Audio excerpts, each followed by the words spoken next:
Thank you, Liz, for your talk about breath and politeness. Are there any questions?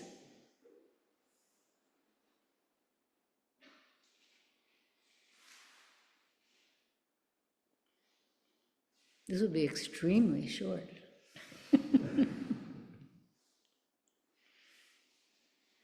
Yes. So, and I'm not going to be able to say it the same way Liz did. I can't remember how she articulated it, but you know, when we get caught in these loops in our head. So when we get caught in these loops in our head. Yeah, the crap that just. But when we're stuck, like for me, let me take out the we because it's me. I don't notice that I'm in a loop. Okay, so you don't notice that you're in a loop. You don't notice that it's stuck. crap. And so how, other than just practicing more, and you get with more practicing more, your center gets stronger and all of that. But how do we pull ourselves out? So how do we notice that we're stuck in crap, and how do we know? How do we figure out how to not get stuck in crap? Beats me. Yeah, we're very attached to this. You know, we think that that's who we are. That's who we think we are. All this stuff that we obsess about and worry about and dream about, and, that we think that's who we are. And so, of course, we get stuck, and of course, we don't notice it because that's who we think we are. So, what is there to notice? It's just this background, like a fish supposedly doesn't know that water exists because it's always in water. And I don't know when, human beings figured out about air. You know what wind is, but do you understand that it's the movement of the substance? I mean, they did figure this out. Maybe Stan knows a little better since he studied the ancient world. But at some point, people figured it out. Yeah, how do you notice? How do you notice this background that you completely take for granted and you don't understand how arbitrary it is? So when you practice, always be aware of that. How much does it weigh? What color is it? Is it hard or soft? Loud or quiet? Does it feel like metal? Does it feel like cotton candy? What does it taste like? And of course, none of those things apply, right? So gradually, you begin to see the insubstantiality. But it's not, there's not like a little recipe. You turn your mind to 250 degrees. It's not like that. So it's not just practice, but it's practice with the awareness of this. And it's the effort to try to see it, to try to catch it. There's one very classic exercise, which is to try to catch the beginning of a thought. And you can't, because by the time you're aware of it, it's been there for a while. But the effort of trying to do that, the effort of this internal observation, then you begin to be able to detach your notion of who you are from what are really, clouds in the sky. So, yeah. Thank you for your question. Yeah, all during Liz's talk, I kept thinking of that Rolling Stones line, got to get that shit off all your shoes, or something. Right off your shoes, yeah. Anyway, for people who will be seeing this later, Liz was talking about how the Spanish word for see sounds very much, for look, sounds very much like the Spanish word for shit. And how in her job she kept using the wrong word. So that's where this is coming from. Yes? Okay, let me see if I can express this question clearly. What I heard just now brings me into the importance of our Koman practice. So what Charlie heard just now brings him into the importance of our Kongan practice. Yes. When we are asked questions about the Koman we're faced with, When you're asked a Kongan, and we see a multitude of answers, and you or see possible responses, a multitude of possible responses, otherwise known as answers, the correct way to cut through that bullshit is don't know. the correct way to cut through that bullshit is don't know. Yeah, and it seems to That me, is correct. It seems to me that that's really the essence of our Koman practice. And it seems that that is the essence of our Kongan practice. Could you take that ball and run with it? Could I take that ball and run with it? What color is the ball, Charlie? Brown. Yeah. So my teacher used to say, I do not teach Buddhism, I only teach don't know. So don't know is this mind that's before thinking, before speech. That, look, mirror.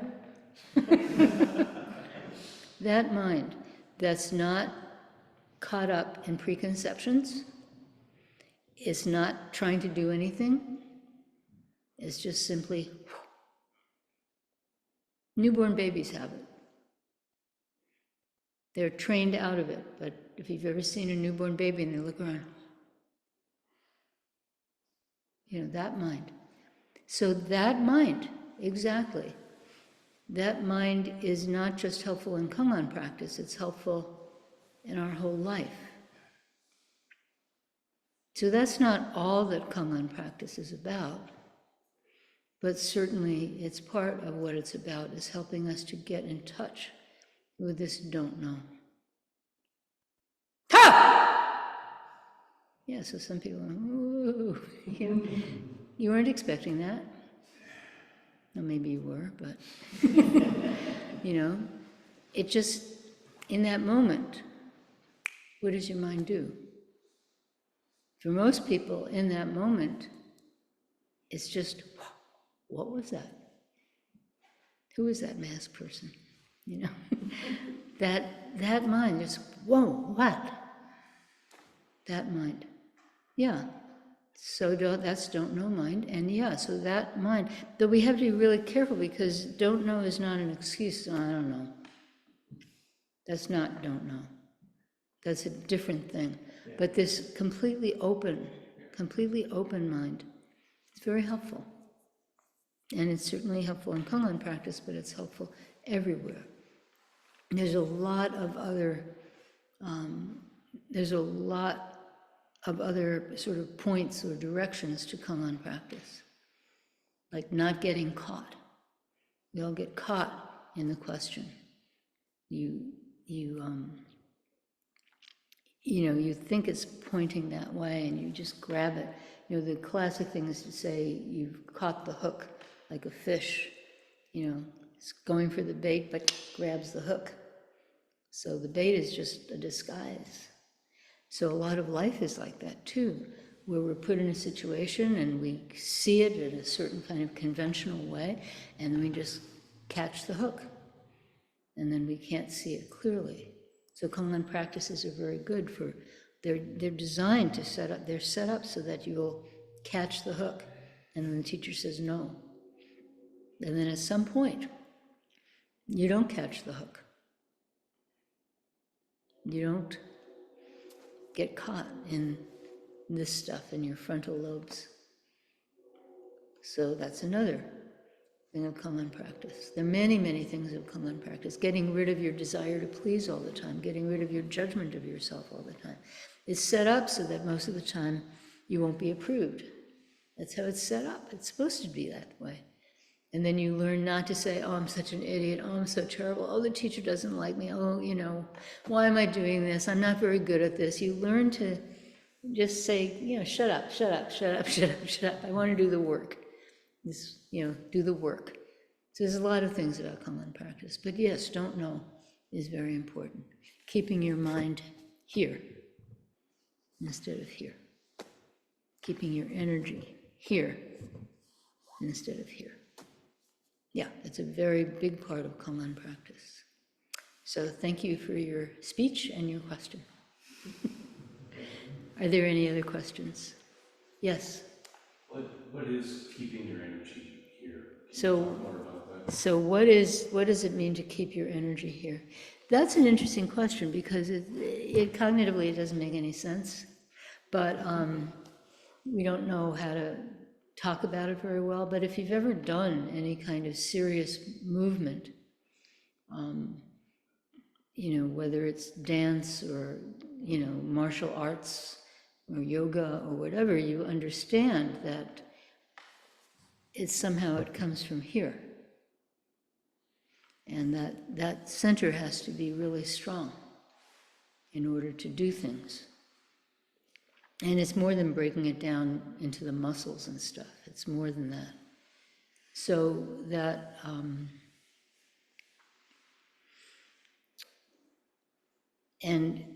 we have these metaphors of your energy rising up and your energy sinking down. And these are really metaphors, but they capture something very important. So energy rising up means that, is focused on your thinking. You're just being led around by your thinking. And energy here is you're being led around by your feelings. So those ways you can't be clear when you're doing that, because your thoughts are interfering, your feelings are interfering. So you get it there. And then you have a chance.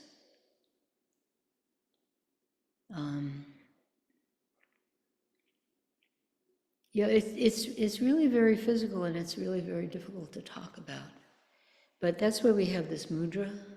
This mudra is because it's centered around that spot. And so when you're sitting, you just become aware of that mudra and you just sort of let your energy sink down like gravity. Just let it sink down there. And I'm saying all this, but if you don't know what I'm talking about, it doesn't make any sense. That's the thing about all this. It doesn't make any sense unless you already know what I'm talking about. But it's just metaphors, yeah. There are a few times throughout the day Yeah. Where maybe as you're talking, this almost sounds really perfect, because I'll notice that. So I have to interrupt. So there are a few times during the day when you notice. Yeah, and this sounds like something around what we were talking about just recently before this, where once you get caught, you don't really know until after the fact. And once you get caught, you don't know until after the fact. Yeah, and there are moments where I'll notice, several moments throughout the day where I'll notice that, and then my stomach's up a little bit. Your stomach somehow moves up here. Yeah. I got to show you, stomach moves up here. That's a very interesting stomach. Yes. But yeah, so so much time or energy, time spent thinking that, even the shoulders get to come up. Even the shoulders come up because you're thinking too much. Yes, they do. Yeah. Yes. Yeah, and then I think about, and then I remember something I heard a Zen priest that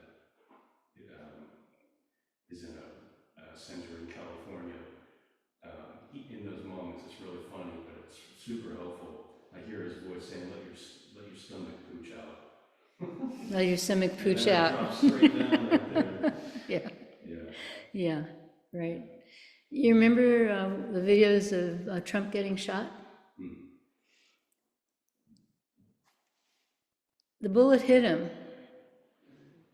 and it took a moment for him to realize it. It took a moment for everyone around him to realize it. So it takes time. We don't see things immediately. We can't. You know, little electrical signals have to go here and there, right? And then, of course, there's a cognitive sort of disjunction, like if you're shot. You know, you weren't expecting this, right? So it takes a moment to register for your mind to say, whoa, wait a minute, what was that? Oh my God, I was shot, or something, you know? So, yeah. So that's how it is. And just, yeah, whatever metaphor works. If sticking your stomach out works for you, that's fine.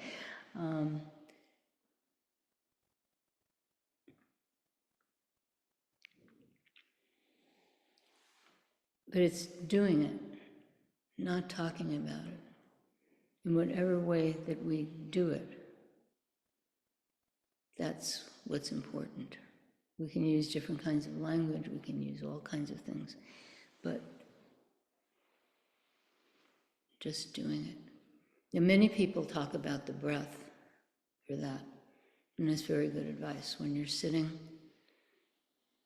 when your stomach goes out, your breath comes in, your stomach comes in, your breath goes out.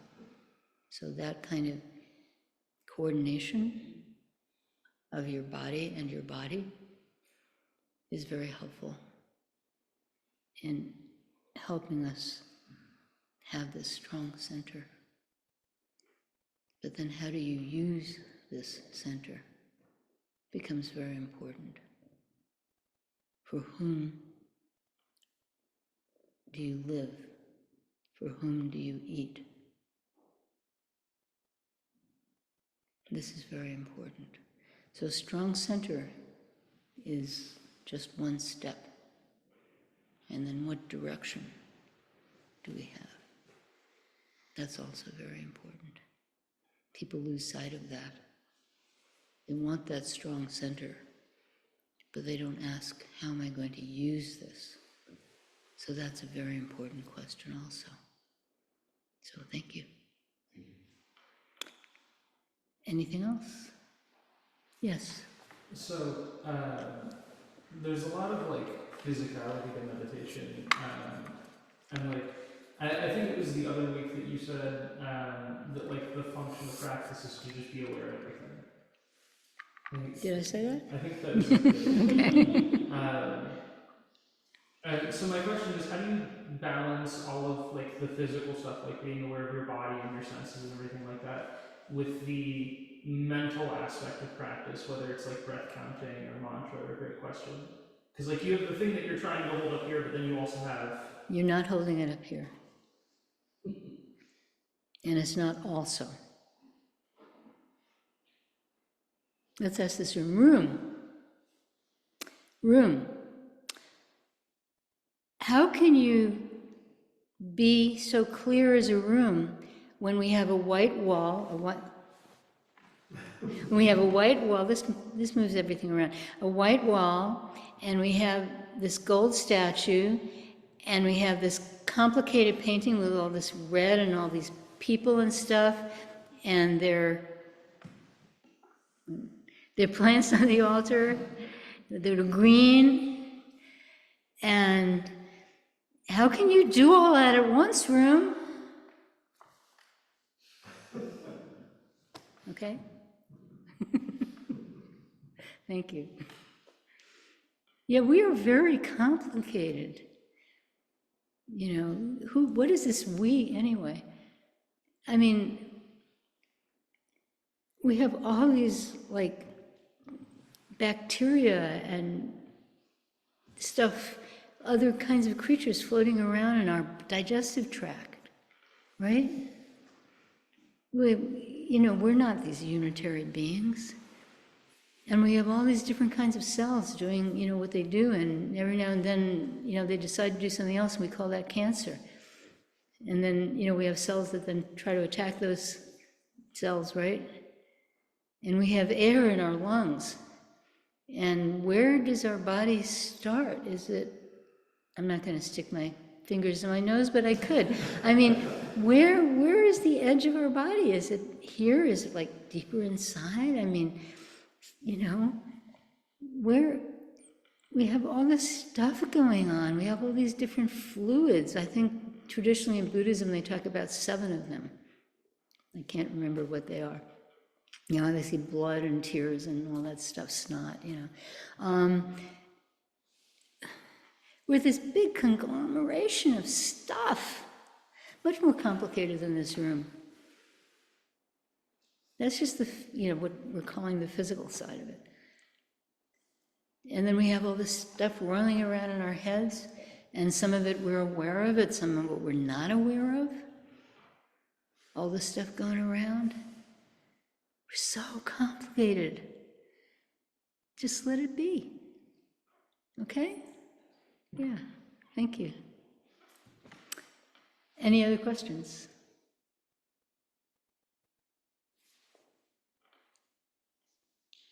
I have a question. Sure. So on the way down, I was listening to a podcast, Mm-hmm. The Hidden Brain, which I really like. And, they were explaining how the mind works. Oh, they were? Yeah, They were explaining how the mind works. Okay. And, and that, this guy said that, a neurologist, that,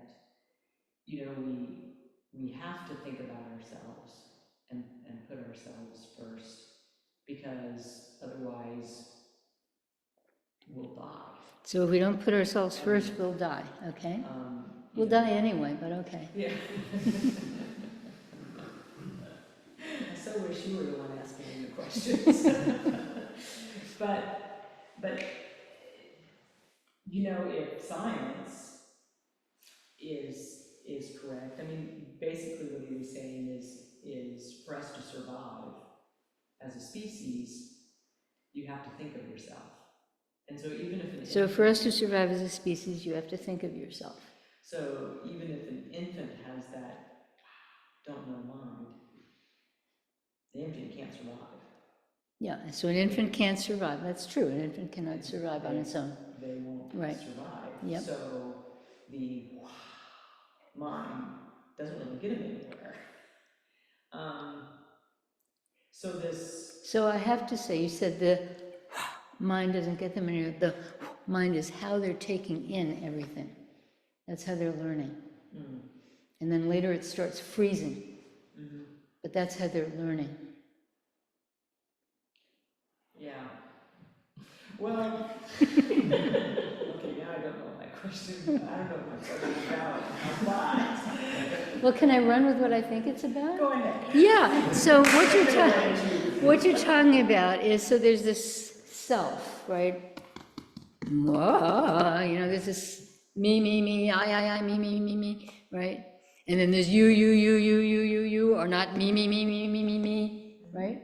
And the very fact that you can think about you, that's a very interesting thing. That means that you not only know that you exist, you know that other things exist too. So that's a very interesting thing. And it's a stage that infants go through, that they figure out, oh, my mommy is actually not just an appendage of me, So this provisional self is necessary for us to function. Absolutely. That is true. We need this story. Without this story, we can't function. That is true. But also, can you see that it's a story? Can you see it for what it is and then use it? You don't throw it away. It's not about throwing it away. How do you use it? It's about not getting caught in it so you can use it, so you can function. We see all the dysfunction around us with everyone holding on to their idea of who they are. I mean, not only you can't open a newspaper, but you can't even walk into a bunch of people, at a party or in an office or whatever. You just see how dysfunctional this I is. I versus you. You see how dysfunctional that is. So how can you use this provisional self? How can you use it and not get so caught up in it that you can't see clearly. That's the point. Yeah, it's not like, do not believe you have a self, you actually do not exist. You will float away on a sea of consciousness and nothing will ever bother you. No, it's not about that, you know? It's about being really able to come together, seeing your true nature, and then using this provisional nature. Maybe it's the other way around, though. Maybe it's the other way around. Maybe you see your provisional nature and you use your true What I'm nature. saying is that the Yeah, you see how provisional your nature is. Yes. humans Yeah. are not. This is going down kind of, but that maybe humans don't have I mean, maybe they don't have. I mean, maybe their true self is that. Ah, so you're saying that the provisional nature is your only nature. Well, sometimes I wonder, yes. Yeah. To be honest. I wonder who. Boop. Okay, I'm sorry, I'm silly. Yeah, so that's a good question. So why should you believe that in your true nature? Not because somebody tells you about it. Don't believe it because somebody tells you about it. Believe it because you see it yourself. Okay? So, I'm not going to argue and say, oh yes, you have a true nature. I'm not going to do that. But you practice and you practice and you practice, and then it appears. And it appears when it does. I mean, there's no need of saying, well, that person saw his true nature and after 2 years of practice, and I've been practicing for 25 years, it's ridiculous. I mean, nobody can judge, nobody can check. And my bet is that you have had many, many, many insights into this, but usually, we close it, we don't believe it. When Buddha woke up, and supposedly what he said was how wonderful all creatures have this Buddha nature, but what's the word that everyone's... What? Yeah, but they just don't know it. I think it's more like they don't believe it. Because, we do this composite Zen class every few years. And it's a series, used to be 17 classes, but now we've made the classes more substantial, each one. So now I think it's 8 classes. I think, yeah, maybe 9 classes. And there's always a little section on enlightenment. And we go around the room or the Zen screen, whichever it is. These days we do it on Zoom. And yeah, we do it on Zen. And I'll ask people, have you had an experience that was some kind of awakening? And we probably had 50 or 60 people go through this class over the years, and only one person has said, I never have. And no person has ever said, after I've been practicing Zen for how many years? For every person, it's something that they saw, just some opening, just in their life. It might have been, like a really dramatic situation, like for one woman, it was like during childbirth. She had this big, like, oh my God, saw. And for other people, it's very simple, like all of a sudden there's a coffee cup, and they really saw that coffee cup, But everybody has that. Everybody has it. And, Barbara Rhodes, Zen Master Song Hyang, who's the head of our school, she once said, well, she used to say, now she says she never said that, but I know she said it. She would say, people wake up 500 times a day. 500 times a day, just like, oh, look at You know, without the labeling, without the whatever, just you and this universe, not separate. Everybody. You know, you have. I know you have. So yeah, so that's your Buddha nature. That's your true self. You know, your true self isn't something you carry around. My true self. My true self is so special. No, it's not. It's everybody's true self. Everybody's Buddha nature. We all have it. Yeah. So don't worry about it. Are there any other questions?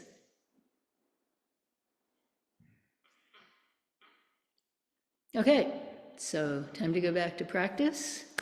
Thank you, everybody. Please stop the recording.